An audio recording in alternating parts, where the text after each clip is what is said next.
Welcome back. Well, let me introduce you to this panel of guests. Closest to me is Dr. Ibeneme Chidozie, Dr. Raghvalu Ramella, and Mr. Kasala Kamara.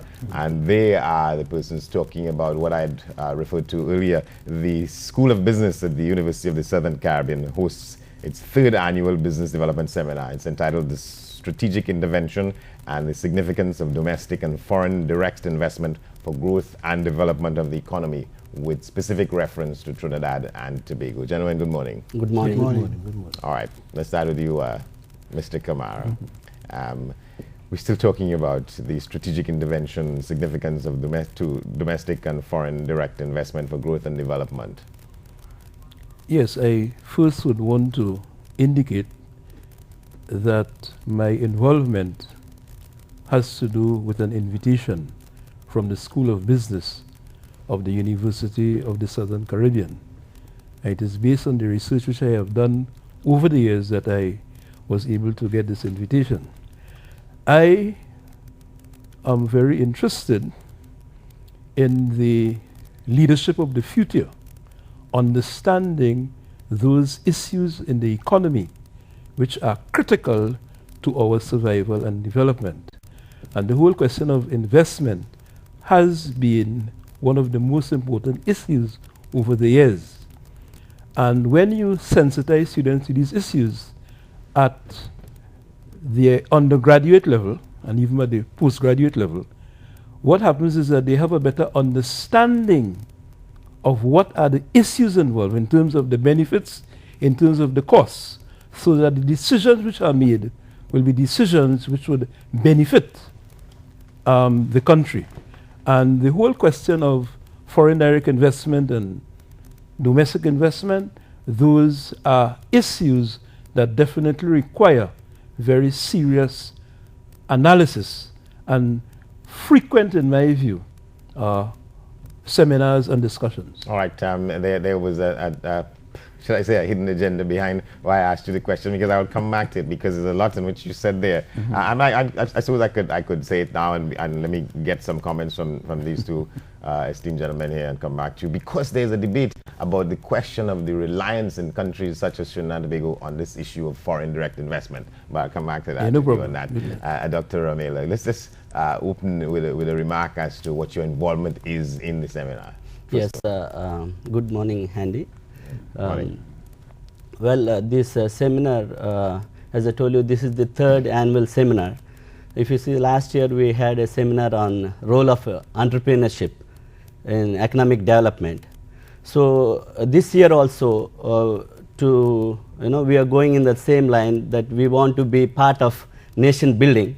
So we have taken up what you call investment, role of investment in economic development. So here, what we want to emphasize is that, as Mr. Kasala has already pointed out, we want to bring awareness about the domestic and foreign direct investment in the economy, okay, to the general public as well as to our students, okay, so that they will be able to be, take a decision as soon as they finished, graduate, so that they will have an opportunity to get into which kind of sectors and what kind of opportunities that are there.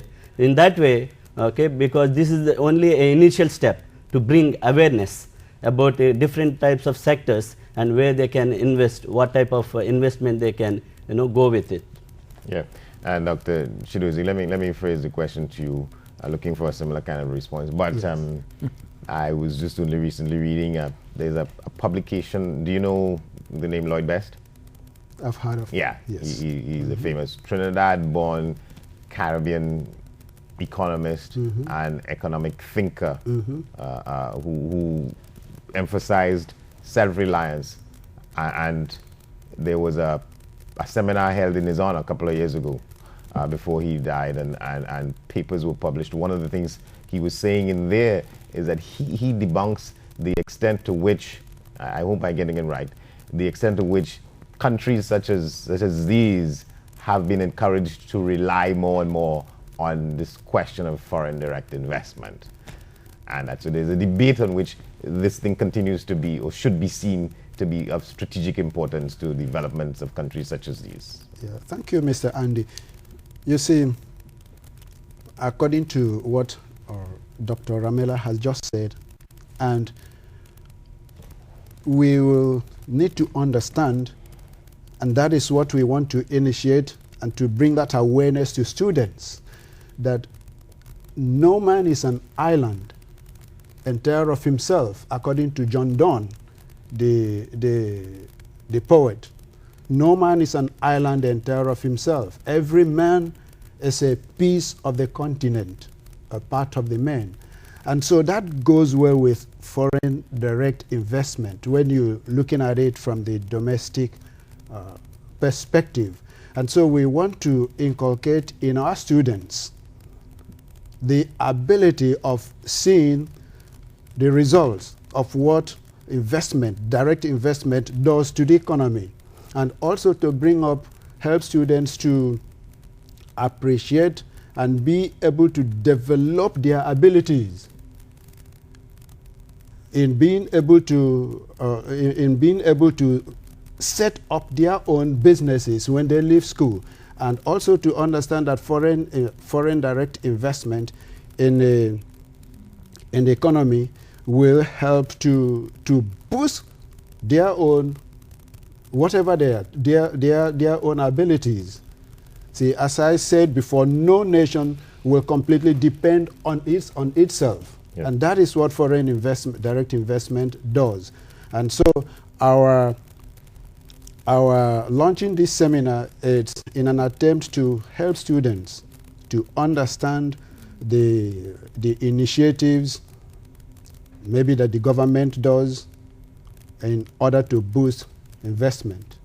All right, Mr. Kamara, I suppose you're on the faculty at the USC. No, I have been invited to make a contribution to the discussion, and based on my background. All right, and talk a little bit about your perspective on the issue, given some of the things you have said already on this question about the significance of foreign direct investment. Okay, when you like Trinidad and Tobago. When you examine the evidence, it is very clear that there are a number of areas in which the country benefits. If we look at the question of foreign exchange earnings, if we look at the question of what is called growth, if we look at the question of the revenue which government receives. But on the other hand, it is very clear that even though foreign direct investment makes a significant contribution to growth, to government revenue, to export receipts, it only contributes 3% in terms of employment. That's a fact.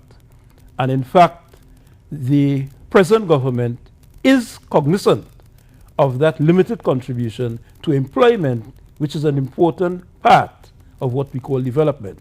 However, the other issue has to do with how do we utilize the revenues that are obtained. And over the years, those revenues have been used to produce a lot of social programs and to assist in social services. Other goods and services, and therefore to generate other kinds of employment. But despite that, we still have a problem of poverty.